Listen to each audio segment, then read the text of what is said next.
Hello and welcome back to the Underestimate Answer edition of Smackdown Out of 10. This week's Go Home episode before Survivor Series War Games, so it's last chance WWE had to sell the PLE, and we got multiple big matches on the card, including Cody Rhodes versus Carmelo Hayes. And we started things off with a big one after a long recap of last week's show.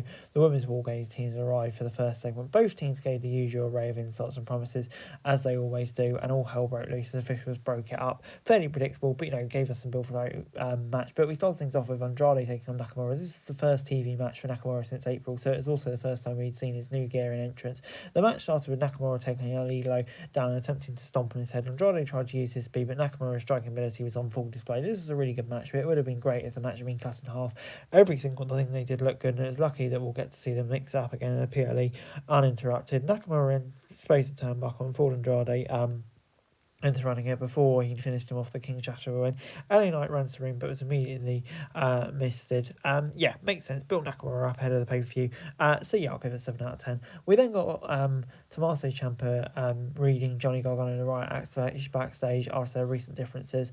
It'd be intriguing to see where that leads. But we also saw a video of Kevin Owens explaining why he's been right about Rhodes all along before the American Nightmare came out to take on Hayes. Melo gave a brief promo on his way to the ring and said he agreed with KO, which upset Rhodes. Hayes had youth and speed on his side, but the chance experience and advantage is why he had the upper hand early on. They did a good job conveying that Hayes was outmatched in that department. This is a great mix of fundamentals mixed with riskier spots. Hayes uses agility to great effect, but the veteran kept finding ways to ground him. Melo hit some of his best shots, but it wasn't enough to defeat the undisputed champion, and Ray's made his comeback to get the Cody Cutter in the win. Decent match. I think it all linked in well with Owens and Hayes and produced a really good match. I'll give it 7 out of 10. Before we got Meechin versus Lash Legend versus Piper Niven in the US title tournament.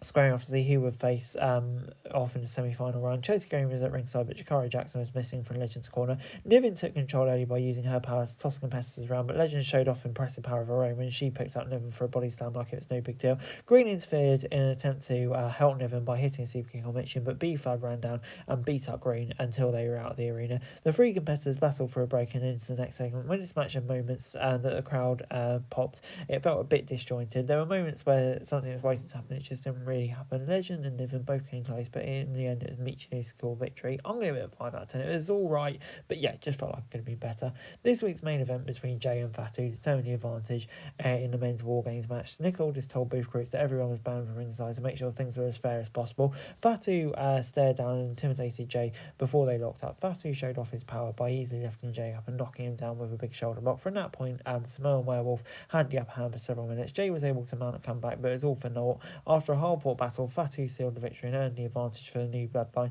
This is a solid encounter with some good physicality and ridiculous, and a staple of War Games is having the heels having the advantage. The outcome definitely made sense, and overall I'll give it 7 out of 10. Overall, SmackDown this week gets a 7 out of 10 for me. I thought it was a really strong episode of SmackDown this week, I have to say. Some really good matches on there. I thought the quality throughout was pretty good. And I think on the SmackDown side of things, especially, the build to Survivor Series has been pretty strong indeed. On the whole, I really enjoyed this show and gets a 7 out of 10 from me. Hey guys, that's it for this video. Thanks very much for watching. Remember to like, share, subscribe. Follow us on our socials, link in the description below for daily wrestling news, meme and content. Subscribe to our other channels on screen right now, that'd be greatly appreciated. Thanks very much for watching. Peace out.